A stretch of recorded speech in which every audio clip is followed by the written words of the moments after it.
Before I start, this video is for those of you who are traveling to the UK for the very first time and is confused between what to carry along with them and what to leave behind.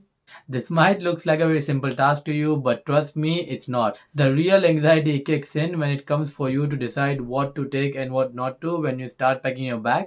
But don't forget that you will only get a certain baggage allowance with your flight. That means that you'll have to be very careful when you pack your bag to ensure that you are packing the essential stuff with you in that baggage allowance. You can definitely carry more than your baggage allowance if you want to, until and unless if you are ready to pay for that extra baggage allowance if you're rich enough, because they charge some crazy money if you exceed your baggage allowance. So make sure to watch this video till the end because I'm going to share with you what all essential stuff to pack in your bag when you're coming to the UK for the very first time. But before we start, let me tell you that more than 80% of you lovely viewers are not my active subscriber. So if you are someone who is watching this video for the very first time, so I would humbly request you to hit that subscribe button and also press that bell icon because I come up with all such amazing content every week on Wednesday. With that being said, let's get started. Starting with the first one is important document. It's really crucial for you to carry your original copy of all the important documents that you have. Don't make this mistake of carrying a Xerox and leaving the original document behind back home because you never know when the original document is required and then you will struggle. So just to give you an example of the documents that you should be carrying with yourself, first one is visa, passport and your flight ticket. I mean, it's common sense. How would you fly to the UK if you don't have your passport, visa, and your flight ticket? For those of you who don't know, you can drive a car on your Indian license in the UK for around 1 year. So that's why if you have a driver's license, don't forget to carry that. And it will be a bonus if you make an international license because then you can drive in the UK for up to 3 years. I mean, later on, maybe you can come to the UK and you can apply for provisional license and then get a UK driver's license. I mean, that at the later stage you can do, but in the initial stage, your Indian driving license will help you if you are thinking to buy a car. Third one is to carry all the other documents, for example, mark sheet that you might have received from your school, college, university, then experience letter that you have received from your company if you have worked in India, and any other important document that you consider carrying with yourself. Next one is clothing. It is the most important and something that eats up quite a lot of space in your bag. So you need to make sure that you are only packing essential clothes and not your whole wardrobe in the bag.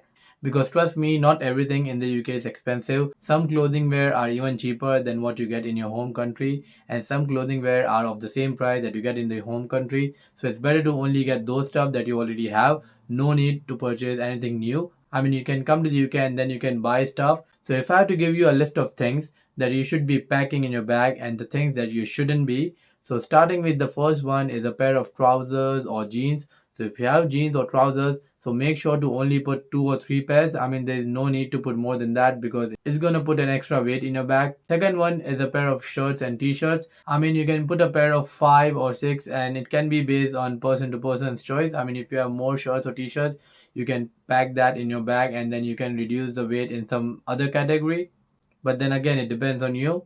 Third one is jacket. This is the most important one where a lot of people make mistakes. I mean, I myself, I got jackets from India, but that was a really silly decision. I mean, you shouldn't be doing that. You get jacket in the UK at a really good price and also the quality of the jackets are really good. So I would advise you to only get thin jackets if you can from India, but the thick one and the puffy jackets you should be buying it from the UK because the quality is really nice and also the price is really decent. So it's better to not pack that in your bag because you know it's going to take quite a lot of space and also weight, which is another hassle. So better to get it once you're in the UK. Next one is muffler, gloves, beanie, all these sort of stuff. You can easily buy it once you're in the UK. So no need to pack that in your bag or buy it from your home country. I forgot to mention umbrella is really important thing because it rains quite often in the UK. So make sure to put umbrella in your bag because it's gonna be really handy for you because when you are in the UK then you will definitely need an umbrella. If you're someone who likes to wear watches, then make sure to get batteries of watches. I know it doesn't come in the category of clothing, but I had to fit it somewhere, so I thought to fit it in the category of clothing. But yeah, as I was saying, make sure to get batteries from back home because batteries are really cheaper in our home country compared to the UK. In the UK, it's really expensive. Next one is household item. So this is where I made a big mistake when I was coming to the UK for the very first time. So I got quite a lot of household item from my home country India, and then I got to realize that my bag is really heavy. So I had to take out some clothes just to fit that household item in my bag. But then after coming to the UK, I realized the prices of utensils is not even that high. It's the same price that you get in India. So better to buy it once you are in the UK rather than carrying back from your home country, which is like adding unnecessary luggage. I mean, I would advise you to only carry essential household stuff. For example, carrying a tape, scissors, pressure cooker, and a pen. Because these things are really important and you might need them when you settle down in the UK. This is something that you might require immediately, so it's better to have it handy. You should try to purchase stationery from back home because stationery in the UK is really expensive. So assuming if you are a student, so it's better to carry a few notebooks, pen and other stationery that you may need in future.